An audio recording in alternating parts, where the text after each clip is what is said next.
El mensaje del licenciado Andrés Manuel López Obrador, presidente del Consejo Nacional del Morena. Adelante, licenciado. Amigas, amigos del Marqués, me da mucho gusto estar con ustedes de nuevo. Muchas gracias por aceptar participar en esta asamblea. Muchas gracias por no perder la fe, por no perder las esperanzas. Como lo expresó el compañero en ese texto, seguimos adelante, seguimos luchando, porque es necesario y es justo el que logremos entre todos la transformación de nuestro país. Es indispensable el que haya una renovación de la vida pública de nuestro país. Es imprescindible restaurar la República.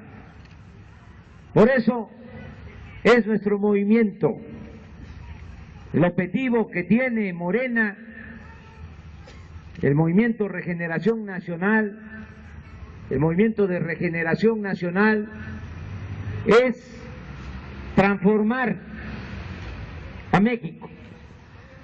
Y esto es lo más importante. Todos los que formamos parte de Morena tenemos que asimilarlo bien, internalizarlo, que no entre por un oído y salga por el otro. El objetivo de Morena es transformar al país, no los cargos. No es una lucha por ambición al dinero, por ambición al poder, por el poder. Nosotros lo que queremos es una transformación de la vida pública de México, no son los cargos. Esto lo tenemos que tener muy presente. Si se tratara de los cargos, no haría falta hacer un nuevo partido. Ya con los que hay es más que suficiente. Además, como siempre lo digo, para obtener un cargo no se necesita mucho, no es tan complicado. Con ser medianamente inteligente y con ser un poco lambiscón, con eso es más que suficiente. Pero no vamos a estar a estas alturas perdiendo el tiempo buscando cargos si el país se está destruyendo. Lo que necesitamos es rescatar a México. El objetivo del movimiento es que logremos entre todos y desde abajo una renovación tajante de la vida pública, porque si no hay esa transformación, no vamos a encontrar la salida, ni como pueblo ni como nación. Mientras más dure este régimen corrupto de injusticias y de privilegios, peor nos va a ir. No estemos pensando que ya mañana o dentro de un año o 2 años o 3 años, si sigue esta mafia en el poder, van a mejorar las cosas. Va a haber empleo, van a haber salarios dignos, va a tener el pueblo el derecho a la salud, a la educación. No, al contrario, cada vez, desgraciadamente, va a haber más pobreza, porque este régimen, con su política económica, está orientado a favorecer a una minoría, al 1% de los mexicanos, a costa del sufrimiento de la inmensa mayoría de nuestro pueblo. Lo estamos viendo Ahora llevan 30 años aplicando la llamada política neoliberal, que no es más que neoporfirismo, como aquí se decía. El antecedente de esta política fue lo que sucedió en la época de Porfirio Díaz. En otras partes del mundo, cuando se habla de neoliberalismo, se puede pensar que son las políticas diseñadas en Washington o en los organismos financieros internacionales. Pero en el caso de México, nuestro antecedente más directo es lo que se hizo en la época de Porfirio Díaz. Este dictador dominó 34 años. ¿Y qué fue su política? Entregar los recursos naturales a particulares, sobre todo extranjeros. ¿Y a qué se han dedicado los neoliberales o neoporfiristas en estos últimos 30 años? A lo mismo. Es una calca de lo que fue la política en la época de Porfirio Díaz. En 30 años ya entregaron las empresas públicas a particulares. Esto comenzó en 1983 con Miguel de la Madrid y se intensificó con Carlos Salinas. Fue el que empezó a entregar bienes del pueblo y de la nación a particulares. Entregaron los ferrocarriles, entregaron las minas. ¿Saben cuánto han concesionado del territorio nacional para la explotación del oro, de la plata y del cobre en beneficio de extranjeros? 62 millones de hectáreas, el 30% del territorio nacional. En este caso le ganaron a Porfirio Díaz, porque en aquel entonces no se enajenó tanto suelo patrio como lo han hecho en estos últimos 30 años. Imagínense, nuestro país tiene 200 millones de hectáreas y han concesionado 62 millones, el 30% del territorio nacional. Estuve la semana pasada en San Luis Potosí y esto también aplica en Querétaro y en Zacatecas y en Guanajuato. Les decía yo que en los últimos 5 años han extraído oro y plata de México equivalente a lo que se llevaron los españoles en 300 años, en 3 siglos. Nada más 5 años de explotación de oro y de plata. En la actualidad es igual a todo lo que se llevaron en 300 años los españoles. Y en aquel entonces, mal que bien, dejaron las ciudades con edificios, con templos, las ciudades más bellas de México, los centros históricos.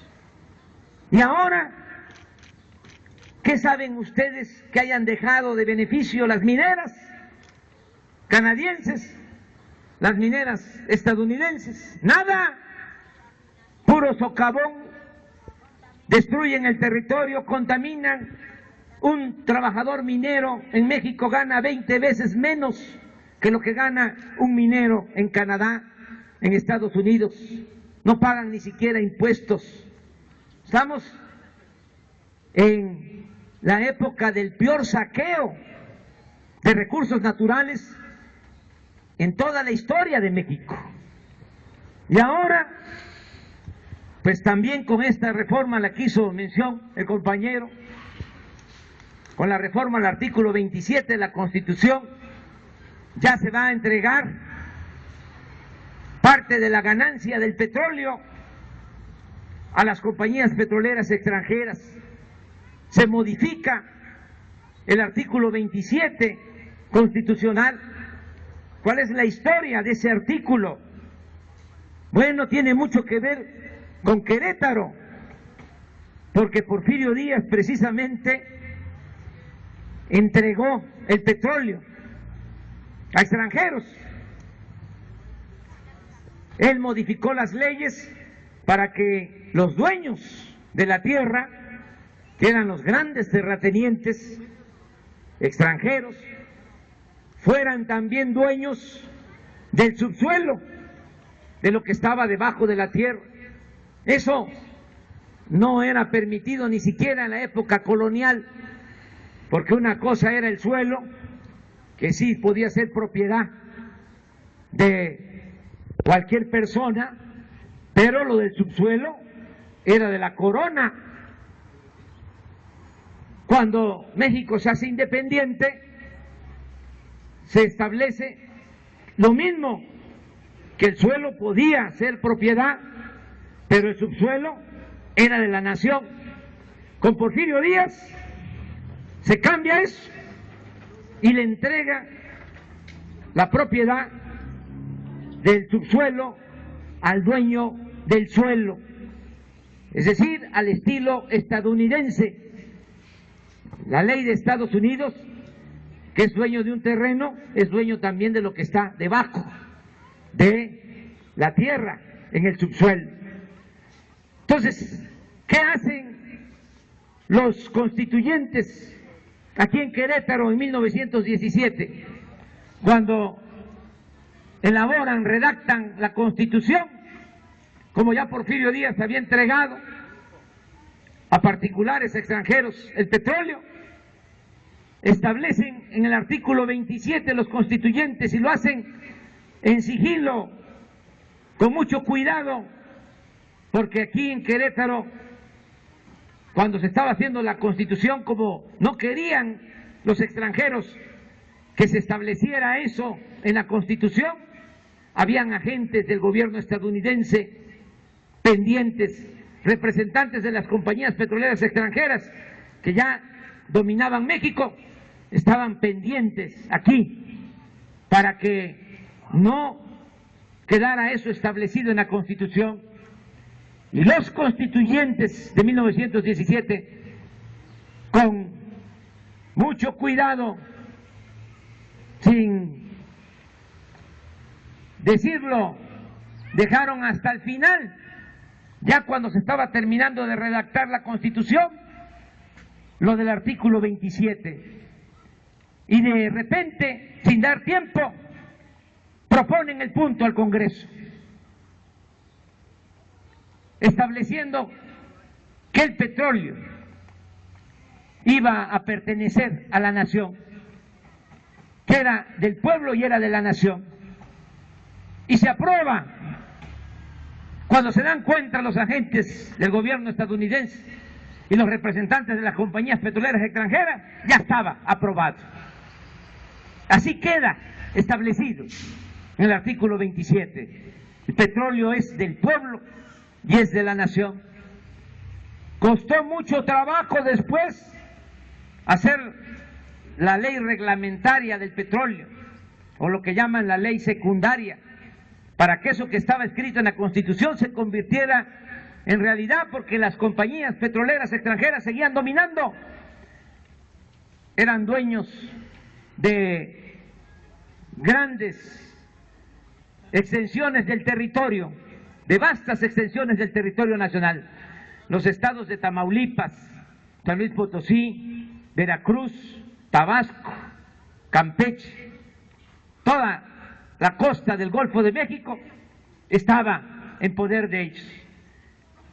Era como un estado dentro de otro estado, era otro México, porque ahí dominaban los extranjeros, tenían hasta sus propios ejércitos, sus guardias blancas, cometían todo tipo de atropello, de injusticias. Si un propietario tenía un terreno y sabían que había petróleo, le mandaban a decir que vendiera, porque si no vendía, él le iban a comprar a la viuda. Es decir, hacían lo que les daba la gana. Es hasta que llega el general Cárdenas, 1938, que se expropia el petróleo y se tienen que ir las compañías petroleras extranjeras. Y ahora este traidorzuelo de Peña Nieto modifica la Constitución para que se puedan entregar contratos y se pueda privatizar el petróleo y puedan regresar las compañías petroleras extranjeras. Por eso es que tenemos que seguir adelante, seguir luchando hasta recuperar los recursos naturales, porque México tiene que ser para los mexicanos. Si no luchamos, vamos a terminar como esclavos en nuestra propia tierra. Para eso es este movimiento, no por los cargos. Que queremos es transformar al país. Si hace falta una transformación, urge una transformación. ¿Qué es una transformación? Lo que hubo cuando esos dos curas extraordinarios, rebeldes, Hidalgo y Morelos, lucharon por la independencia después de 300 años de dominación española. Esa fue una transformación, cuando Hidalgo y Morelos proclamaron la abolición de la esclavitud. Otra transformación fue el movimiento de reforma encabezado por Juárez. Ayer me tocó ir al Cerro de las Campanas, que si no sabemos de dónde venimos, no vamos a saber hacia dónde vamos. Fui al Cerro de las Campanas porque ahí se hizo valer la ley. Y a partir de entonces quedó muy claro que México es para los mexicanos y que no vamos nosotros a permitir gobiernos extranjeros y tampoco vamos a permitir que México sea una colonia de gobiernos extranjeros. México es un país libre y soberano. Y la otra transformación que hubo fue, como lo explicaba, la revolución de 1910, de los abusos, de las injusticias. Surgió esa revolución para que haya justicia y haya democracia en el país. Y ahora hace falta otra transformación, que es la que queremos hacer. Por eso es este movimiento, y también, como aquí se dijo, llevar a cabo esa transformación de manera pacífica, sin violencia, con la participación consciente y organizada del pueblo. Por eso visitamos los pueblos, visitamos los municipios, informamos, orientamos, concientizamos, organizamos, porque solo el pueblo puede salvar al pueblo, solo el pueblo organizado puede salvar a la nación. Y a eso venimos al Marqués, invitarles a seguir adelante, a no perder la fe, no perder las esperanzas. El peor de los casos, si nosotros no vemos el triunfo, le vamos a dejar avanzado el trabajo a nuestros hijos, a nuestros nietos, a los que vienen detrás de nosotros, porque de una u otra manera ya nosotros ya la vamos librando. El problema se lo vamos a dejar, si no hacemos nada, a las nuevas generaciones. Tenemos que pensar que este movimiento es por nosotros y también por los que vienen detrás de nosotros. No pensar en la próxima elección, sino pensar fundamentalmente en la próxima generación. Esa es la visión que debemos de tener como buenos ciudadanos. Y decirle a la gente, decirle a todos, de que cuando triunfe nuestro movimiento, vamos a revertir todas esas reformas llamadas estructurales. Vamos a quitar, vamos a abolir, se va a cancelar la llamada reforma laboral, que no es para beneficio de los trabajadores. Ustedes saben que en esa reforma laboral, así como está ahora la campaña en la radio, en la televisión, diciendo mentiras, que va a haber inversiones, que va a haber empleo, que va a bajar el precio de la luz, que va a bajar el precio del gas, puras mentiras, y todavía dice infórmate, como burlándose de la gente, como si la gente fuese tonta. Tonto es el que piensa que el pueblo es tonto. La gente se da cuenta. Bueno, así como esa campaña de ahora en la radio y en la televisión, hubo una campaña cuando iban a aprobar la llamada reforma laboral, diciendo que iban a venir muchas inversiones, que se iban a crear muchos empleos en el país. Nada de eso. ¿Saben para qué es esa reforma laboral? Para que ahora ni siquiera le paguen al trabajador salario mínimo por 8 horas. Quieren contratar a los trabajadores por hora, 8 pesos la hora, contratarlos por 4 horas, 32 pesos, ni para el pasaje de los trabajadores. Por eso, esa llamada reforma laboral la vamos a cancelar, porque lo que hay que hacer en el país es incrementar el salario, aumentar el salario de los trabajadores, lo que decía Morelos. Hay que elevar el salario del peón, decía, para fortalecer el mercado interno. Si la gente no tiene que comprar, no se beneficia a nadie, ni las empresas, ni el comercio. Lo que hay que hacer es reactivar la economía y para eso hay que mejorar los ingresos de los trabajadores. Vamos también, desde luego, a cancelar, a anular la llamada reforma educativa, que no tiene nada que ver con la educación. Hay también toda una campaña en radio, televisión, sobre eso, desprestigiando a los maestros, cuando lo que están haciendo es defendiendo sus derechos, porque esa reforma es para quitarles derechos, es para quitarles prestaciones, es una reforma administrativa, una reforma laboral, no tiene nada que ver con la educación. En esas modificaciones a la Constitución y a las leyes no hay nada que hable de que van a entregar útiles escolares, uniformes escolares, de que va a haber uniformes escolares, útiles escolares, como ya lo expresé, desayunos, comida en las escuelas. No hay nada que hable de que van a haber becas para los estudiantes, no hay nada para garantizar que todos los jóvenes puedan estudiar. ¿Qué es lo que pasa actualmente? Se rechaza a los jóvenes con el pretexto, con la mentira de que no pasan el examen de admisión. Lo que va del mal gobierno de Peña Nieto, más de 300,000 jóvenes han sido rechazados de las universidades públicas.